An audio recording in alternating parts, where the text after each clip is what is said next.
Hello बच्चों, let's read this question. So this question says, figure shows the vertical section of the frictionless surfaces. A block of mass 2 kg is released from the position A. Its kinetic energy as it reaches the point C. ठीक है, C point पे जब पहुंचेगी तब हमें क्या बताना है, इसकी काइनेटिक एनर्जी बताना है। ठीक है बच्चों, तो देखिए इस क्वेश्चन का की कॉन्सेप्ट आप क्या लिख सकते हैं। देखिए हम यहाँ पर मैकेनिकल एनर्जी कंजर्वेशन का यूज करेंगे। किसका? मैकेनिकल एनर्जी कंजर्वेशन का यूज कर लीजिए। Mechanical energy conservation, this will be the mechanical energy conservation. या फिर वर्क एनर्जी थ्योरम भी लगा सकते हैं। ठीक है, वर्क एनर्जी थ्योरम तो आपके ऑलवेज वैलिड है ऑल सिचुएशन में। मैकेनिकल एनर्जी कंजर्वेशन हम यहाँ पर इसलिए लगा रहे हैं क्योंकि देखिए यहाँ पर आपका ग्रेविटेशन का फोर्स एक्ट कर रहा है। कौन सा? एक ग्रेविटेशन।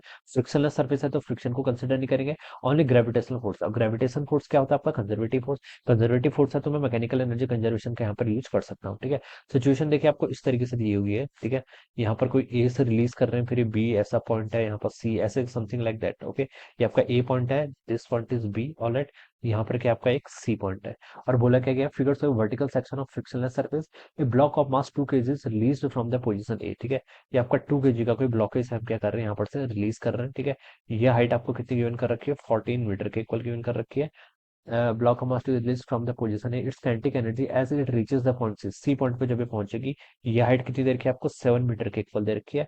आपको यहाँ पर काइनेटिक एनर्जी बतानी है। ऑलराइट, जब ये यहाँ पर पहुंच जाएगी। ठीक है बच्चों, देखिए हम इसमें ना यहाँ पर इसको जीरो पोटेंशियल एनर्जी का पॉइंट एज्यूम कर लेता हूँ। यहाँ पर मेरी पोटेंशियल एनर्जी क्या है बच्चों? जीरो। ठीक है, कहीं पर भी एज्यूम कर सकते हैं, you are free to choose. ठीक है, मैंने यहाँ पर कर लिया क्योंकि मुझे लगता है यहाँ से करने से प्रॉब्लम थोड़ी इजी सिंप्लीफाई कर सकता हूँ। ठीक है, आप यहाँ पर भी चूज कर सकते हैं, ये कोई प्रॉब्लम नहीं है। ठीक है, यहाँ पर भी चूज करेंगे तभी भी आपका आंसर सेम आएगा, कोई दिक्कत नहीं है। ठीक है, तो चलिए, लेकिन अब यहाँ से चूज कर लेता हूँ। ऑलराइट, एनर्जी कंजर्वेशन देखिए कौन कौन सी एनर्जी यहाँ पर लगी, काइनेटिक एनर्जी और कौन सी? देखिए यहाँ पर आपकी काइनेटिक एनर्जी का वर्क डन आएगा, और किसका आएगा आपका? सॉरी, मोशन के कारण काइनेटिक एनर्जी आएगी। ठीक है, और आपकी कौन सी की? ग्रेविटेशनल पोटेंशियल एनर्जी आएगी। ठीक है, नॉर्मल फोर्स और डिस्प्लेसमेंट की डायरेक्शन एक दूसरे के परपेंडिकुलर है तो उसका तो कोई वर्क डन नहीं आएगा। ठीक है, तो देखिए हम लिख सकते हैं, देखिए kinetic energy at point A plus potential energy at point A, it must be equal to C point पर देखना है आपको, kinetic energy at C plus potential energy C. Total mechanical energy conservation ही बताता है कि टोटल एनर्जी आपकी कौन सी कंजर्व होनी चाहिए। ये पॉइंट से हमने इसको रिलीज किया, क्वेश्चन की लैंग्वेज में लिखा है इट इज रिलीज। रिलीज का मतलब होता है इसकी इनिशियल वेलोसिटी यहाँ पर क्या होगी बच्चों? आपका जीरो के इक्वल होगी। ठीक है, तो यहाँ पर इसके पास it will have only potential energy, और पोटेंशियल एनर्जी किसके इक्वल होता है? mgh के इक्वल। ठीक है, मास कितना है इसका? 2 kg। जी को चलिए जी लिख लेते हैं अभी, एच कितनी? हाइट 14 मीटर के इक्वल। तो ये इसकी potential energy plus kinetic energy आपकी जीरो है। अब बच्चों सी पॉइंट पे जब आप पहुंच जाएंगे, यहाँ पर इसकी काइनेटिक एनर्जी कैसे लिखेंगे? हाफ इसका मास कितना है? 2 kg के इक्वल, इंटू इसकी वेलोसिटी, इसको मैंने वी लिख लिया, वी का स्क्वायर कर लीजिए, plus potential energy. Potential energy देखिए कितनी होगी? इसका मास कितना? अगेन 2 के इक्वल, जी इंटू हाइट, हाइट कितनी? 7 के इक्वल, ये आ जाएगा यहाँ पे। ठीक है, अब बच्चों देखिए इसको अगर हम सॉल्व करेंगे तो 2 से आपके यहाँ पर 2 कैंसिल, 2g इंटू 14 करेंगे तो आपका 28g हो जाएगा, और यहाँ से आपका 7 इंटू कितना? 14g। ठीक है, 28g माइनस 14g करेंगे तो आपका कितना आएगा? 14g। जी को चलिए यहाँ पर 10 पुट कर लेते हैं, क्वेश्चन में बोला गया जी को 10 लेने के लिए। ऑलराइट, और यहाँ पर कितना हो जाएगा? आपका वी स्क्वायर हो जाएगा ये। ऑलराइट, आपको काइनेटिक एनर्जी बताना है ना, तो इस टर्म को आप ऐसे ही रहने दीजिए ठीक है।